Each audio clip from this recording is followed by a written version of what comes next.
We launched the Bodyscope application, selected the necessary patient, and found the necessary series for display. Once loaded, the open icon appears and we click the triangle to download this series from the website. We possess a volume. On the left and right, we possess two toolbars. Located at the top is a panel that allows users to return back to the list of studies and access the current display settings. Our manipulators are displayed as two hands. To interact with the volume, you will need to press the trigger under the middle finger of your left or right hand, depending on which is more convenient for you.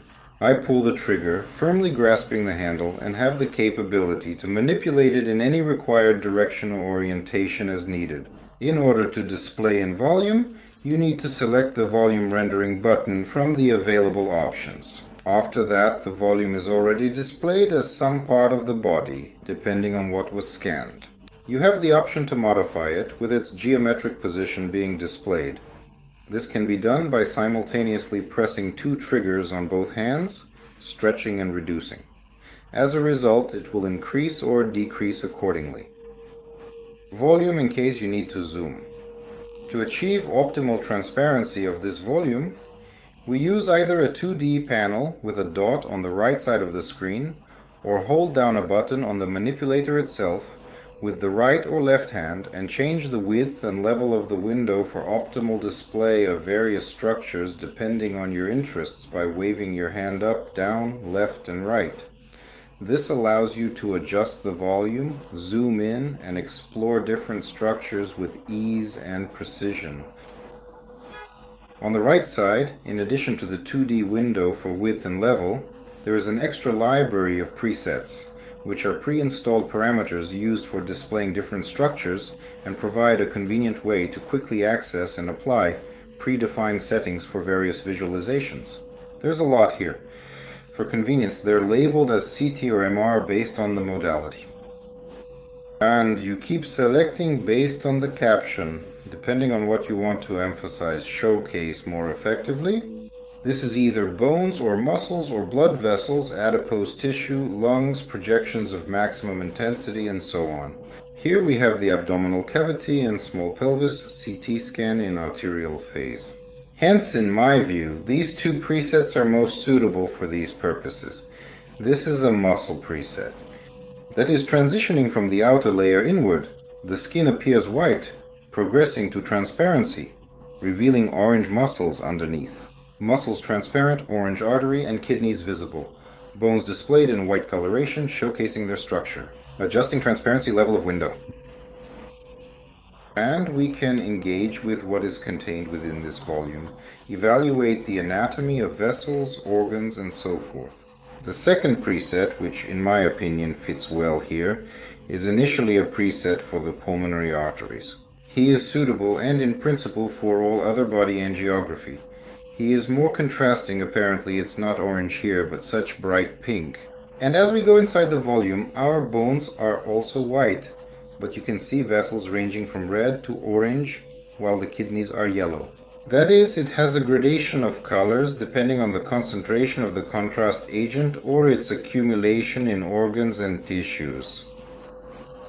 Examining the volume itself, assessing the anatomy, for instance, of vessels or any organs that you are intrigued by, in this case, we have the capability to transition from a three-dimensional perspective in virtual reality to a recognizable two-dimensional slice perspective.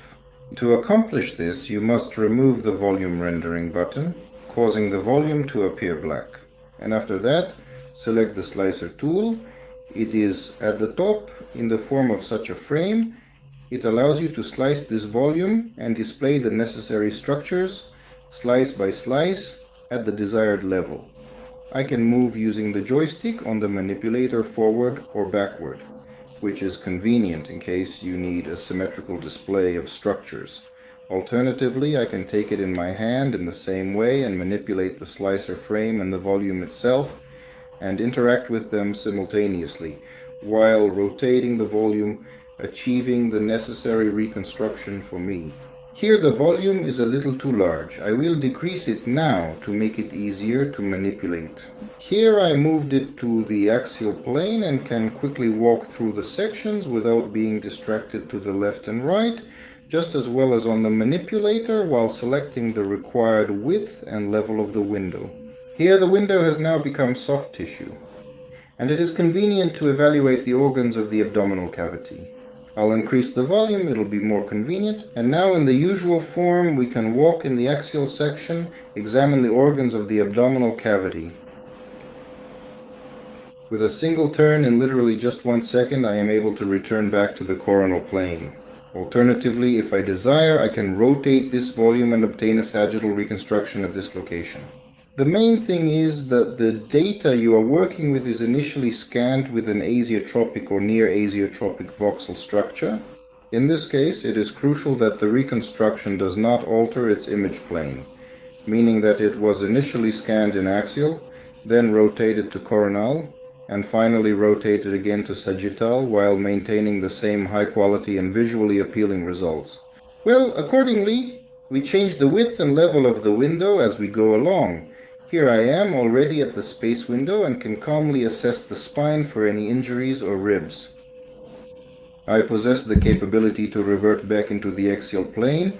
For instance, to access the lungs, I am able to swiftly alter the window with a single hand movement and render it appropriate for assessing lung parenchyma and so on and so forth.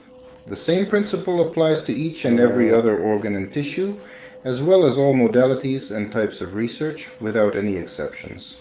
The same principle applies to MRI. You can utilize any scanned 3D volume for magnetic resonance imaging. There are becoming a lot of them now. And the brain, abdominal cavity, pelvis, joints, everything can be scanned in 3D if the data is suitable. The way we interact with them is exactly the same. We have a ruler as an additional tool for measurement and ensuring accuracy in our work. Regular ruler. As an illustration, I desire to determine the dimensions of the femoral head using the ordinary ruler. Here it is measuring 5 centimeters. If I want to keep this size but not see it in the reconstruction, I can press the I button. The size will remain the same, but it won't be visible in the reconstruction itself. The second ruler is polygonal in shape if there exists some complex and intricate structures in the vicinity. Well, as an illustration, let's take away this particular volume from the collection of books we have here.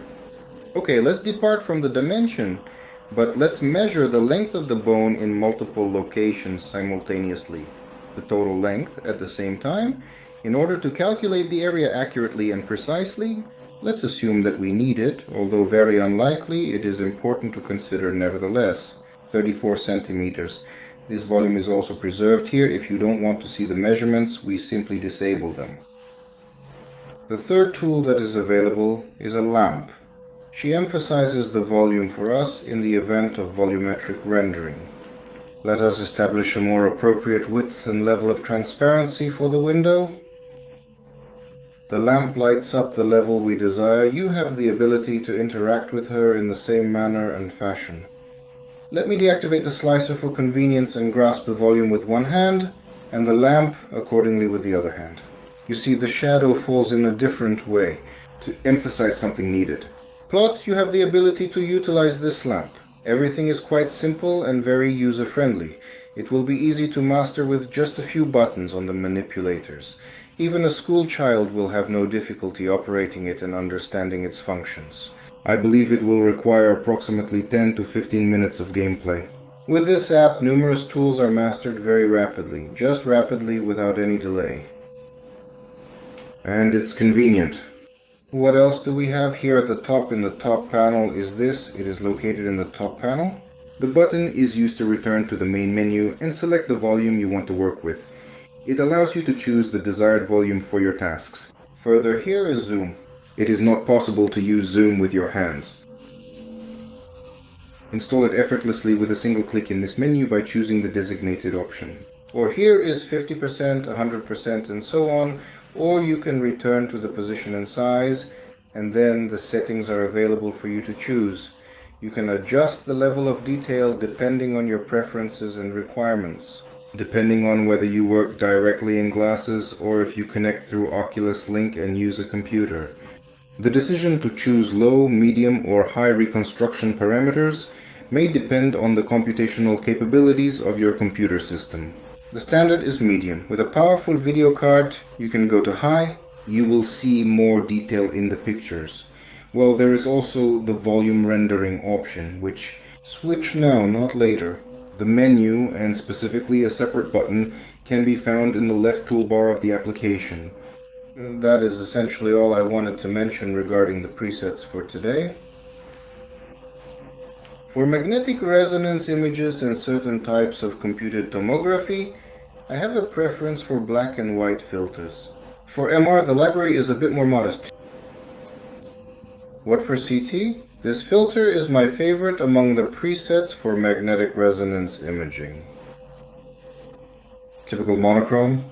This is in fact one of the available alternatives for MIP reconstruction. However, it is him, according to my perspective, that is the most well suited for MRI imaging. That's all. Thanks a lot.